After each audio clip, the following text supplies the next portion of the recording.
Sa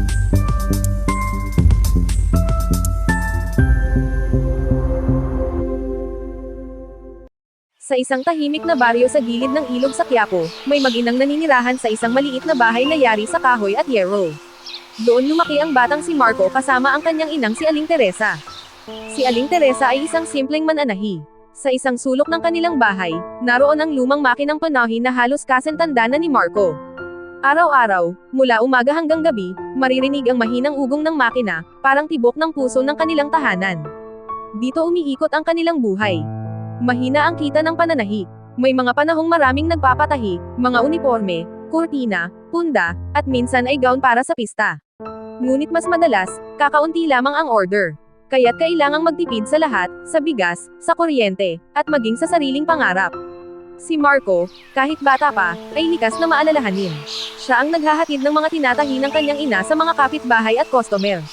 Bitbit ang maayos na nakaplastik na damit, kumakatok siya sa mga bahay habang nakangiti.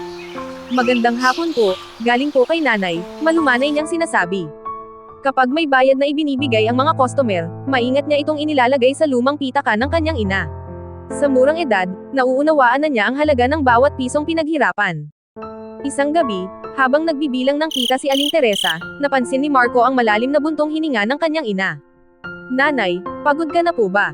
Tanong niya. Ngumiti ang ina, ngunit halatang may lungkot sa mga mata.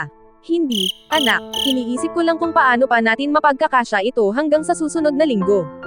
Doon nagsimulang mag-isip si Marco. Kinabukasan, pagkatapos ng klase, napansin niyang may mga bote at plastik na nakakalat sa kalsada. Naalala niya ang sabi ng kaklase niyang si John na maaaring ibenta ang mga iyon sa junk shop.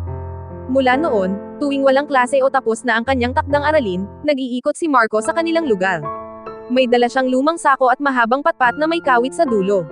Pinupulot niya ang mga plastik, bote, at lata. Hindi niya alintana ang init ng araw o ang tingin ng iba. Para kay nanay, palagi niyang bulong sa sarili. Sa unang araw na ibinenta niya ang kanyang napulot, maliit lamang ang kanyang kinita.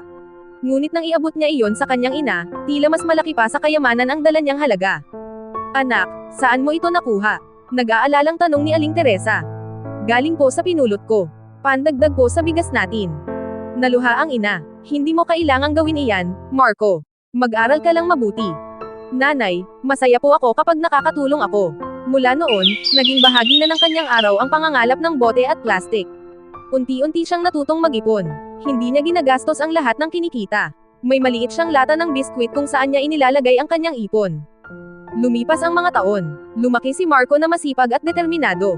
Nagtapos siya ng high school na may karangalan. Patuloy pa rin siyang tumutulong sa kanyang ina at sa pangangalap ng recyclable na materyales. Nakilala siya sa kanilang lugar bilang batang hindi nahihiyang magtrabaho para sa pamilya. Sa bakanteng lote sa tabi ng kanilang bahay, na dati tinataniman ng kanyang ina ng kamatis, talong, at pechay, may naisip siyang plano. Isang hapon, kinausap niya si Aling Teresa. Nanay, naaalala niyo po yung garden natin dati? Oo naman, doon tayo kumukuha ng gulay noon, sagot ng ina. Nanay, gusto ko pong patayuan ng maliit na junk shop doon. Nagulat si Aling Teresa. Junk shop? Opo, para hindi na po ako maglalakad ng malayo para magbenta. At para rin po mas marami tayong maipan. Inilabas niya ang kanyang lata ng biskwit. Sa loob nito ay ang naipon niyang pera sa loob ng maraming taon. Hindi ito napakalaki, ngunit sapat upang makapagsimula ng maliit. Sa tulong ng ilang kapitbahay, nagtayo sila ng simpleng kubo na may timangan at ilang sako para sa bote, plastik, at bakal. Isinabit nila ang karatulang gawa sa kahoy. Marco's Recycling tumatanggap ng bote, plastik at lata. Unti-unting nakilala ang kanyang maliit na junk shop. Mas pinili ng mga tao na sa kanya magbenta dahil magalang siya at tama ang timangan. Hindi nagtagal, dumami ang kanilang suki. Habang lumalago ang kanyang maliit na negosyo, hindi niya pinabayaan ang kanyang ina. Ipinagawa niya ang lumang makinang panahi at binilhan ng bago. Ngayon, hindi na kailangang magpuyat ng sobra si Aling Teresa. Isang gabi, habang magkasamang nakaupo sa harap ng kanilang bahay, minasdan nila ang maliit na junk shop na may ilaw. Anak, mahinang sabi ng ina, hindi ko akalaing ang batang naghahatid lang ng tinatahi ko noon ang magtatayo ng sariling negosyo.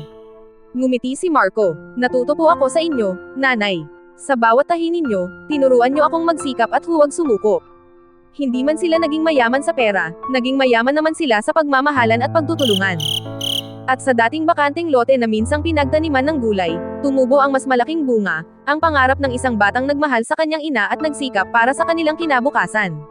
Mula sa simpleng bote at plastik na pinupulot sa kalsada, nabuo ang isang pangarap. Isang patunay na ang maliit na hakbang ng isang batang may pusong puno ng pagmamahal ay maaaring magbunga ng malaking pagbabago.